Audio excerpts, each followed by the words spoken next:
Hey, welcome. Thank you for taking the time to watch this video. This video is a follow-up to a video I did about a month ago on diversity, equity, and inclusion.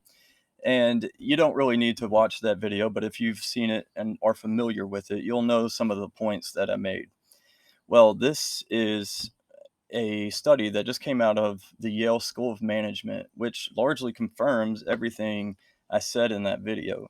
And I think it's very interesting. It was very surprising to the researchers themselves, the results they got. So, if you're in HR or if you're involved with your company's ESG program or diversity, equity, and inclusion program, you're not going to want to miss what I have to say because this is very relevant to you.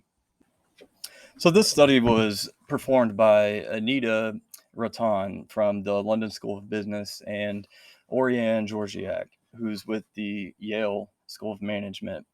And I want to add that their expertise is in diversity and inclusion. So they have a lot of experience in this subject. And I'll reiterate again, they were surprised by the findings of their own study.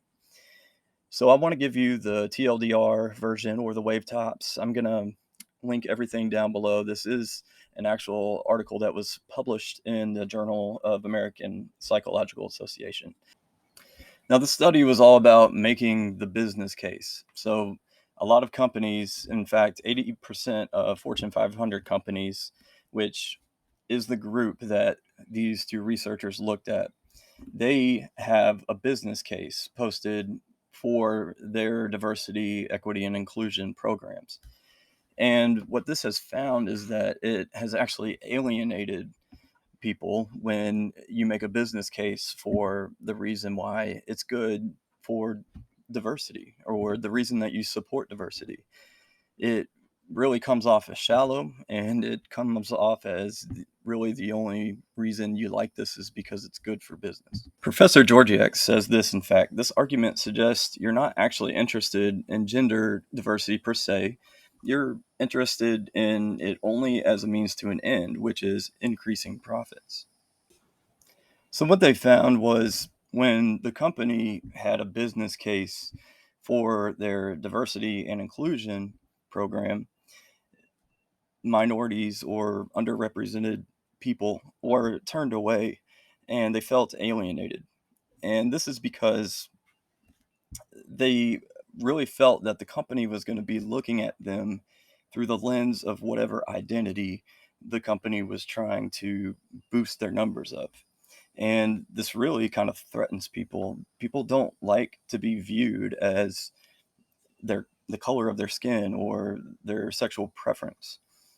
And this really turned a lot of people off. And I'll say that some companies don't just use a business case for this, they have a fairness case, which means that they do it because they believe it's the good thing to do, that it's fair.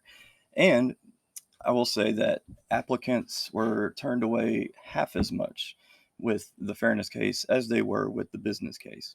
And here's a quote from Anita Raton, and I think she really puts it well too. Professor Rattan says, "This message really is a wolf in sheep's clothing. It sounds positive on the surface, but its inherent instrumentality actually undermines organizations' efforts to attract individuals from these underrepresented talent pools." I just want to make one more point to this, and that's about where all the pressure for this is coming from. This isn't an organic bottom up movement. This isn't something that the people demanded of these companies. This is a top down movement. This is a movement that came from these large corporations and has been forced upon a lot of people. And if you want to work in the corporate world today, it would be wise of you to just toe the line and go along with it. Now, this is really coming from the World Economic Forum, and they are pushing it harder than anyone. And if you've seen any of my previous videos on the World Economic Forum, you'll know that they are the reincarnation of the Nazi Party minus nationalism. So check out those other videos if you're interested. But what I want to say is that when these movements are coming from people who are totally disconnected from normal life and normal people like you and me, the movements are not going to work. And it really It bothers me that something that seemed obvious to me took a couple of professors a scientific study to figure out. I'm not that bright, but if you just stick to your principles and live by your principles, you'll notice that everything falls into place. So thank you for watching this, and I want you to like, share, subscribe. Please comment down below. Tell me what you think. If you hate it, let me know. But thank you for watching, and until next time, peace be with you.